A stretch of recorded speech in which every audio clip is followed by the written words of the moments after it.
कांग्रेस से विजय कौशिक हमारे साथ हैं और बीजेपी से राकेश त्रिपाठी। आप दोनों को नमस्ते। विजय कौशिक जी, ये क्या हो रहा है? देखिए, मैं आपको स्पष्ट कर देना चाहता हूं कि हिंदू विरोधी कोई भी भावना कांग्रेस में नहीं चलेगी। चाहे तौकीर हो, कोई हो, जो भी हमारे पास आता है और अपने बयानों के लिए माफी मांगता है, उसके बाद ही पार्टी उसके साथ गठबंधन या उसे शामिल करने पर विचार करती है। अगर तौकीर इसी तरीके से आगे भी कोई बयानबाजी करते हैं तो उनका कांग्रेस पार्टी से ना कभी पहले लेना देना था, ना आज कांग्रेस पार्टी का उनसे लेना देना होगा। ये बात मैं आपसे स्पष्ट रूप से कह रहा हूँ। और आपको तो खुशी होनी चाहिए कि हम हिंदूवादी जो अच्छी विचारधारा है उसका फैलाव कर रहे हैं। जो मुस्लिम भाई कभी हिंदुओं के प्रति नफरत रखता था, आज वो अगर हाथ जोड़कर कांग्रेस में आ रहा है तो हम उनका स्वागत कर रहे हैं। हम तो जो सामाजिक भाईचारा है उसको बढ़ाने का प्रयास कर रहे हैं। और निश्चित तौर पर प्रियंका गांधी जी की सोच यही है कि जो हिंदुओं का सम्मान करेगा, जो हिंदुत्ववादी जो अच्छी विचारधारा है सर्वभौमत्व सुखना वाली, उसका सम्मान करेगा, उसका स्वागत है। नहीं तो बाहर निकाल दिए जाएंगे सारे लोग जो भी हिंदू के खिलाफ। ये तो बहुत बढ़िया फॉर्मूला है। जो मुस्लिम वोट बैंक है वो एन ब्लॉक समाजवादी पार्टी को वोट ना कर दे। अब आप मौके का फायदा वहां उठा रहे हैं जहां समाजवादी पार्टी भी इसी चुनावी हिंदू के चोगे में फंस गई है कि अगर हमने ज्यादा मुसलमानों को टिकट दे दिए तो फिर हिंदू हमें वोट नहीं करेंगे, इसलिए हमें मुसलमान चेहरे ज्यादा दिखाने नहीं है। लेकिन मुसलमानों का वोट अगर खींचना है तो आपको ऐसे चेहरे भी चाहिए। तो कांग्रेस पार्टी की ये स्ट्रेटेजी लग रही है कि भाई जो खिसक रही थी जमीन उसको वापस सरकार है अपनी तरफ। आनंद जी, कांग्रेस पार्टी की तरफ से पूरी जिम्मेवारी से आपसे पूरे देश के सामने एक बात कह रहा हूँ। कोई मौलाना हो, कोई उलेमा हो, कोई भी मुसलमानों का ठेकेदार नहीं है। मुस्लिम अपनी वोटों के खुद मालिक हैं। वो समझते हैं किसको वोट देना चाहिए या नहीं देना चाहिए। तो कोई तौकीर या मसूद कोई ठेकेदार नहीं है कि वो इस तरह की बात कहेगा और सारे देखिए, एक तरफ मसूद था जो कह रहा है कांग्रेस का चांस नहीं, समाजवादी पार्टी गया, उन्होंने वहां पर भी उसको कहीं ना कहीं का नहीं छोड़ दिया, त्रिशंकु बना के छोड़ दिया। तो अब वो बीच में बैठा है, उसको समझ में नहीं आ रहा। अब भी वो सोच रहा है कि मैं बसपा में जाऊं या आप में जाऊं, क्योंकि कांग्रेस में वापस नहीं जा सकता। उधर तौकीर रजा है, उसको दिखा कि देखिए अभी इस बार की जो ये चुनावी हिंदुत्व का चोगा ओढ़कर समाजवादी पार्टी भी सॉफ्ट हिंदुत्व कर रही है, मुस्लिम फेसेस को ज्यादा टिकटें नहीं दे रही है, तो वो समाजवादी पार्टी छोड़ के अब कांग्रेस आ रहा है। यही चल रहा है। और आप कह रहे हैं भाई ये तो बहुत अच्छा आदमी है।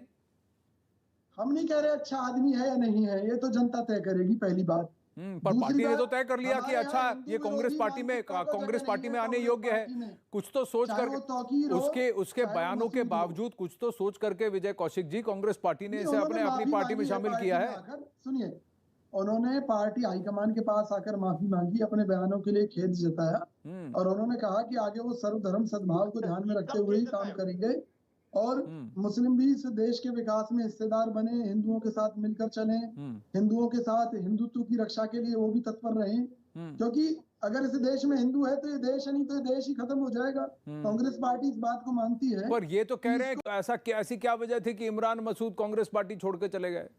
अगर कांग्रेस पार्टी सबके लिए हितैषी है और इमरान मसूद अपने आप को सेक्युलर मानते हैं तो क्यों छोड़ के चले गए? प्रधानमंत्री के यहाँ जाकर बिरयानी खाने चले गए। मोदी जी की क्या मजबूरी थी? महबूबा मुफ्ती के साथ उन्होंने सरकार चलाई। भाजपा की बगल में छुरी मुंह में राम राम है और देश को बांटना जातिवाद में, ये इनका काम है। मैं आपको स्पष्ट कह रहा हूँ। अच्छा, देश को जातिवाद में बांटने का काम बीजेपी का है, जबकि राजनीतिक पार्टी है। इसमें कांग्रेस पार्टी अपने आप को दूध का धुला कहे विजय कौशिक जी नहीं। ये तो बढ़ा रहे हैं आरक्षण को। भाजपा ने देश में आरक्षण को बढ़ाने का काम किया है। आरक्षण मांगने का काम किसने किया? आरक्षण की बात करने का काम किसने किया? उसको चुनावी दाव पेश करने का काम पहले किसने किया? समय की जरूरत थी, उस समय देश के हालात ऐसे थे, उस समय देश के नेताओं ने तय किया कि हाँ होना चाहिए, हुआ। आज अगर मान लीजिए आप मानते हैं, आनंद जी मानते हैं खत्म होना चाहिए तो होना चाहिए। और मोदी जी की 56 इंची सरकार है। नहीं तो कांग्रेस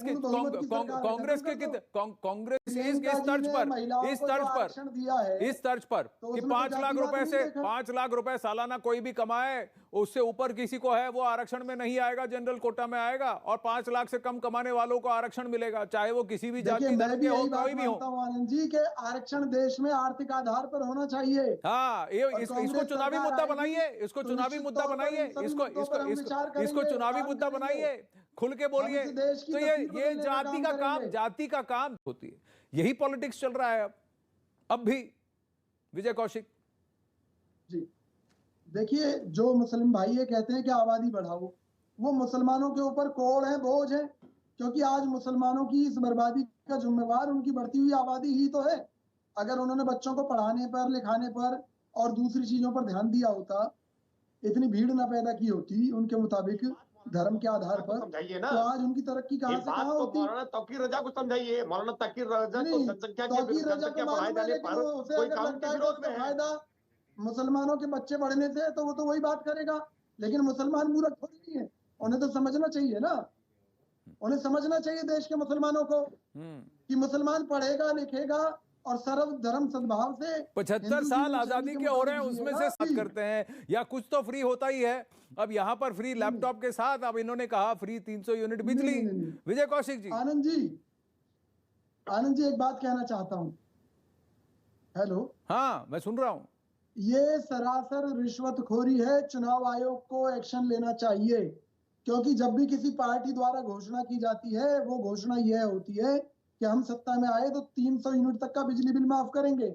यहाँ तो रिश्वतखोरी का ऑफर दिया जा रहा है कि आइए हमारे यहाँ नाम लिखवाइए और बाद में हम आपका माफ करेंगे। तो ये तो चुनाव आयोग को इस पर सख्त एक्शन लेना चाहिए। विजय जी जरा अखिलेश और कुछ कह रहे हैं।